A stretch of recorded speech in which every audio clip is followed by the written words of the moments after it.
سلمان صاحب نے کہا کہ آپ سب کو بتانا ہے کہ ہمارے مسائل کیا ہیں. مجھے اور ہم سب سندھ والوں کو یہی پتہ نہیں ہے کہ ہم ہیں بھی یا نہیں ہیں. ہم ہیں کہاں؟ یعنی ہمیں جو 1935 کے گورنمنٹ آف انڈیا ایکٹ میں جو حیثیت حاصل تھی وہ بھی نہیں ہے.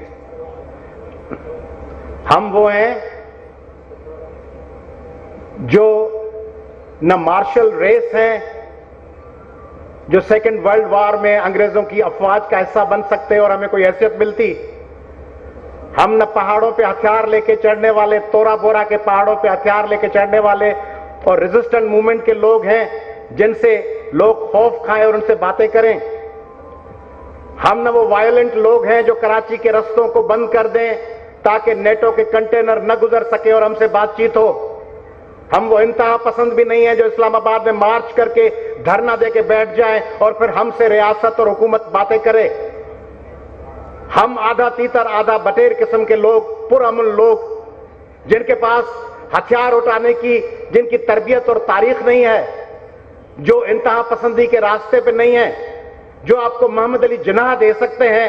جینا بھائی، اس کا نام محمد علی جناح کر کے اس کو جھرک سے اغوا کر کے کراچی شفٹ کر دیا گیا. ہم وہ دے سکتے ہیں. ہم آپ کو موہنجو دڑو کی سویلائزیشن دے سکتے ہیں. ہم آپ کو ذوالفقار علی بھٹو دے سکتے ہیں جس کو پھانسی پہ چڑھا دیا گیا. ہم رسول بخش پلیجو دے سکتے ہیں جس کو کوٹ لکھپت کے قید میں 8 سال تک محبوس رکھا گیا. ہم آپ کو شیخ ایاز دے سکتے ہیں جو ساہیوال جیل میں قید رہا. ہم آپ کو جی ایم سید دے سکتے ہیں جس کو غدار قرار دے دیا گیا.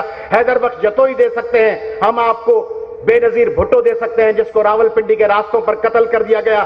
ہم ہتھیار بند نہیں ہیں، ہم ایکسٹریمسٹ نہیں ہیں، ہم ڈرگ مافیاز نہیں ہیں، ہم ہیومن ٹریفکرز نہیں ہیں کہ آپ ہم سے بات کریں. ہم لوگوں کو واجب القتل قرار دینے والے نہیں ہیں، اس لیے ہم گنتی میں نہیں ہیں. ہم آپ کو 72.5% گیس تو دے سکتے ہیں. 3 صوبے 27.5% گیس دیتے ہیں، سندھ 72.5% گیس دیتا ہے. پاکستان کا 58.5% پیٹرول سندھ دیتا ہے. دنیا کا 6 لارجسٹ کول ریزرو سندھ میں ہے. 70% ٹیکسس سندھ دیتا ہے. بندرگاہ سندھ میں ہے، مگر سندھ کو کوئی سننے کو تیار نہیں. اور ہمارے لیے آپ ہی کے زبان کے کسی شاعر نے کہا تھا کہ اسی مجرم عشق دے جرم دے اسی سفنے لئے اڈیک ساتھ لگن روز عدالتاں سانو پہ جائے روز طریق. اسی موسم کچے عشق دے ساڑی دھپ بڑے نہ چھاں. اسی جم دے نال دے گابرے ساڑی قسمت مول نہ تھاں. اسی بھلے وانگ کبوتراں اسی پاگل وانگ ہوا. اسی اپنے آپ عبادتی اسی اپنے آپ خدا. اس ملک میں ہمیں سنا ہی نہیں گیا، ہماری رائے کی حیثیت ہی نہیں ہے. یہ عدلیہ کی بات ہو رہی ہے. عدلیہ کے حوالے سے پاکستان کی تاریخ کو جس دلدل سے نکالنے والے وہ چیف جسٹس جس نے آ کے ایمرجنسی کو رد کر دیا، جس نے سارے مشرف کے اس جرم اور بربریت اور اس جبر کے پہیے کو الٹا چلا دیا، رانا بھگوان داس. کوئی قدر نہیں ہے، اس کا کوئی ذکر نہیں ہوتا. کل سارا دن رانا بھگوان داس کا کوئی ذکر ہوا؟ اس سے پہلے کوئی ذکر ہوتا ہے؟ نہیں ہوتا. نہیں ہوگا ذکر سجاد علی شاہ کا جو جم کے کھڑا ہو گیا تھا. نہیں ہوگا ذکر جسٹس جونیجو کا جس نے نامینیشن فارم رد کر دیے تھے. ذکر نہیں ہے کیونکہ دور بیٹھے ہیں، دور یہاں سے ہزاروں میل دور لوگ بیٹھے ہوئے. ان کے سننے کے لیے ان کی آواز پاکستان کی میڈیا کی پسندیدہ آواز نہیں ہے. پاکستان کی ٹاپ میڈیا کی پسندیدہ آواز ننگر پارکر اور چھاچرو اور نیپلو نہیں ہے جہاں بچے مر رہے ہیں. کل ایک بچہ کانا کمار، ایک 7-8 سال کے بچے کو کل ریپ کر کے مار دیا گیا ہے ببرلو میں، خیرپور میں. چند دن پہلے ایک نوجوان ناظم جوکیو پاکستان اور بر صغیر میں کوئی شخص اس طرح مدر نیچر کے لیے، اس طرح انوائرمنٹ کے لیے، اس طرح اپنی وائلڈ لائف کے لیے لڑا ہے جس طرح ناظم جوکیو عرب شکاریوں کے سامنے دیوار بن کے کھڑا ہو گیا. اس کو قتل کر دیا گیا. آج اس کے دیور کو مینج کیا گیا، اس کے بھائی کو، اور اس کی بیوی کو قید کر دیا گیا ہے کیونکہ اس کی بیوی کمپلیننٹ بننا چاہ رہی ہے کیس میں. اس کی بیوی ہماری بہن شیرین جوکیو قید میں ہے اس وقت بھی. ہماری ایک اور بہن फहमीदा सियाल को कुरान पाक हाथ में पकड़े हुए गोलियों से भून दिया गया है। कोई सुओ मोटो सुनने में आया है? हाँ, फरियाल गोहर की एक हाथ में कोई थैली हो, उस पर तो सुओ मोटो हो जाता है, उस पर तो सुओ मोटो होता है। मगर वहां पे फहमीदा सियाल के कत्ल पर, वहां पे नाजिम जोखियों के कत्ल पर कोई आवाज बुलंद नहीं होती। वहां पे मैमूना सुमरो बच्ची कत्ल कर दी गई है कदकोट में, वहां कुर्रतुल ऐन बुलेदी को कत्ल कर दिया गया है हैदराबाद में। कोई बोलने वाला नहीं है, क्योंकि एजेंडा पे नहीं है। सिंध के लोगों को तो स्टीरियोटाइप बना दिया गया ना, साईं सरकार, वड्डी सरकार, मेरिट से सिंध के लोग, उनकी नजर में जो रूलिंग क्लिक्स के 500,000 लोग हैं, अगर वो करप्ट हैं, अगर वो, और मैं नहीं कहूंगा कि वो नहीं है, वो बिल्कुल हैं। सिंध के रूलिंग क्लिक के लोग पंजाब की रूलिंग क्लिक्स के लोगों से ज्यादा करप्ट है। ये हम सिंधी होने की हैसियत से मैं तस्लीम करता हूं कि सिंध की तबाही और बर्बादी में जहां इस्लामाबाद का किरदार है, वहीं सिंध की तबाही और बर्बादी में इस्लामाबाद से ज्यादा किरदार सिंध की रूलिंग क्लासेस का है। मगर वो रूलिंग क्लासेस भी तो हम पर मुसल्लत करने वाले आप लोग हैं जो इस्लामाबाद में बैठे हैं। आप लोग उनको मुसल्लत करते हैं हम पर, और फिर कहते हैं कि भुगतो, ये आपके लोग हैं, ये आपके सरों पर बैठे रहेंगे।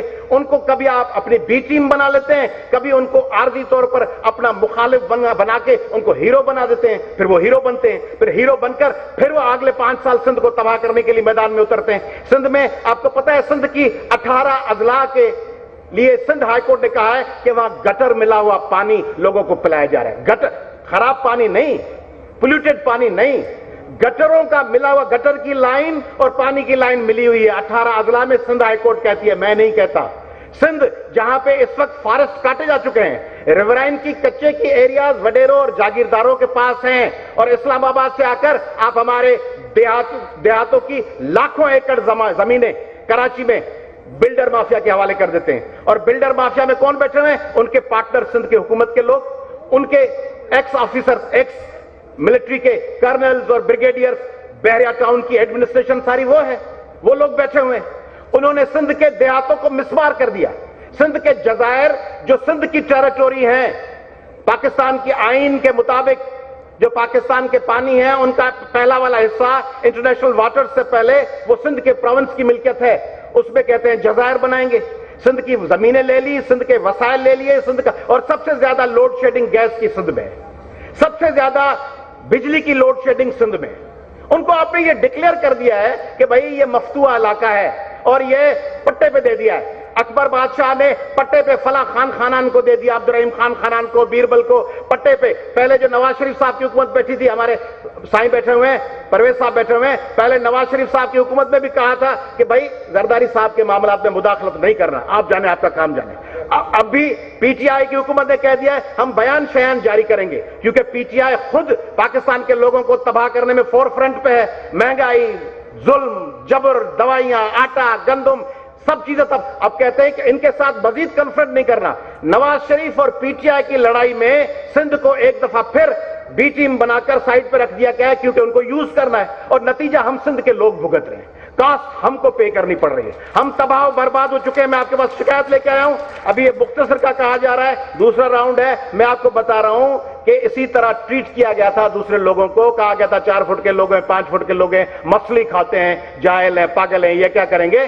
सिंध के लोगों को आप दीवार से लगा रहे हैं इस्लामाबाद के हुक्मरानों, इस तरह करेंगे, इसकी बहुत बड़ी कास्ट नहीं। हम तो वो लोग हैं जो ड्यू शेयर मांगते हैं, हम कहते हैं पाकिस्तान हमारा मुल्क है, इस मुल्क में हमें बराबरी का हिस्सा दिया जाए। मगर पीछे जो दूसरे लोग बैठे हैं, वो अगर कुछ और बैरूनी ताकतों के जरिए मैनेज हो गए तो बड़े भयानक नतायज निकल सकते हैं। शुक्रिया।